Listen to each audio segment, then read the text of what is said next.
half a dozen athletes in the throws in particular get over the automatic qualifying distances. So possibly, I'm guesstimating that somewhere around 1850 will suffice to get you through to the final. We're now back on the track with the very last track action of this morning session on day 2. And there's the favourite for this race, Jamie Carrott. Well, Jamie Carrott, he's number 3 on the European list this year with his personal best of 20:42. That came in his very last outing to win the British Under-18 Championships. But Alex mentioned it a little bit earlier. There are in fact 4 men who've gone under 21 seconds in this heat. So it is a loaded heat and it could be a real battle to get those 3 automatic qualifying spots.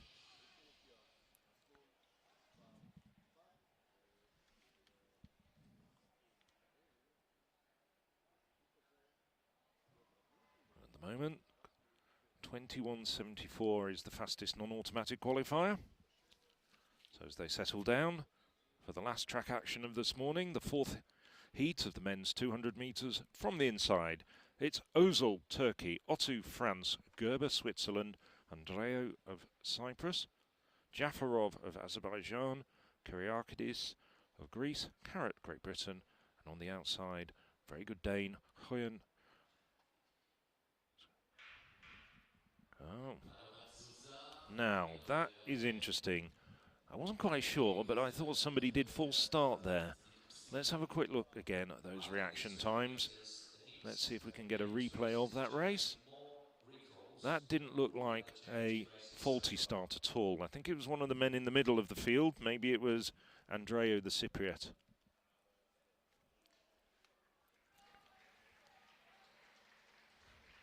I think it was the Cypriot who was twitching. Let's see whether it's a yellow card or a red card for the Cypriot. Yeah, it certainly was movement there. Now, obviously, we did see the disqualification in the 400 metres. Other than that, yesterday, you kind of got the impression that there was a bit of lenience. Yes, that might have just tilted over into the red zone, I have a feeling. Let's wait and see. Maybe they will be sympathetic, and I certainly think that it is justified. I did also think that the disqualification of the Israeli athlete in the 400 metres this morning was a little bit on the harsh side. Nevertheless, the rules are there to be adhered to, even at under 18 level. Otherwise, it's just anarchy, isn't it? Yes, well, of course, things have changed. It used to be quite customary to see lots of yellow cards and warnings. And certainly that tended to be the case at the European Under-20s last year. It hasn't actually affected performances. It's the coaches have got on top of this and just got better discipline in the starting technique. And certainly the surveys that have been done is that sprinters are certainly not objecting to it. When there's been surveys at championships about what sprinters actually think, they are quite happy with the system as it is at the moment, as long as it's applied equally within a championship and within a tournament, of course. So there's the leading technical official, Luca Vereshina, one of Europe's top technical officials, the man with the sunglasses there. Oh, taking the long march to the outside. It's a green card. Well, Andreu, he did look as though he was the one at fault twitching away there, but it's the field all said it's a faulty start and everyone can relax and settle down. So the second time of asking.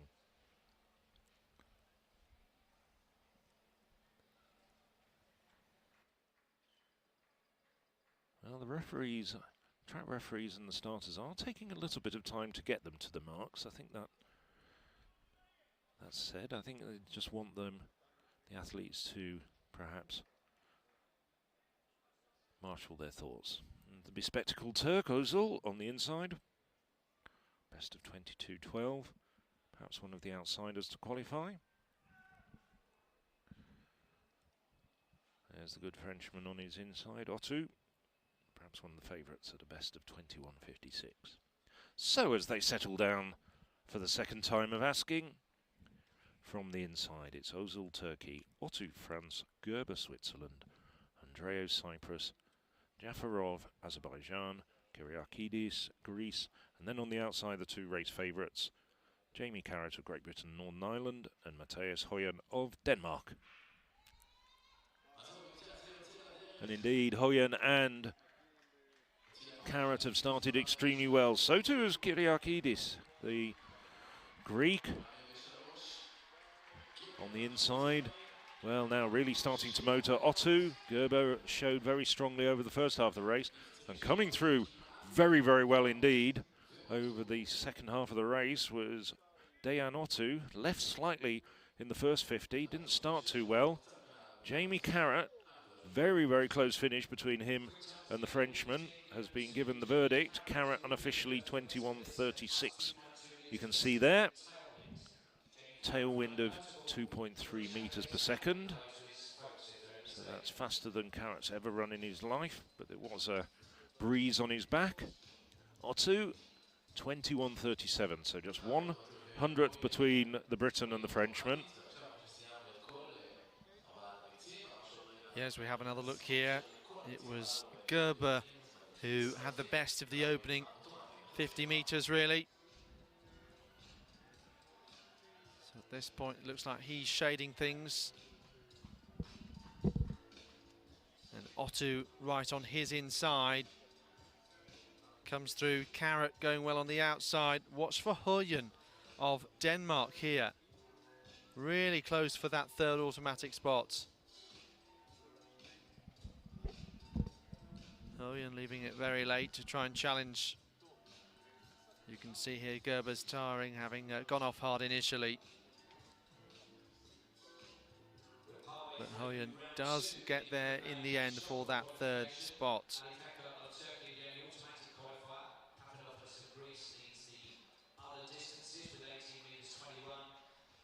Nice head-on shot of Dejan Otto, in the end coming through for second place. A good run from the Frenchman. And there's confirmation of the results of that fourth and final heat. Jamie Carrott, 21.36, just shading Dejan Otto, 21.37. Matthias Høyen, 21.63. Gerber and Kyriakidis get through as fastest non-automatic qualifiers. Well, the wind was chopping and changing around between the heats there, and there's confirmation of all the qualifiers that go through to the semi-finals. Eduardo Longobardi, the fastest by far at 21.18. Dean Patterson, another heat winner, doing very well with 21.25. Yeah, so in the end, the fact that Gerber tied in that race didn't matter, and Kyriakidis, who was over a 10th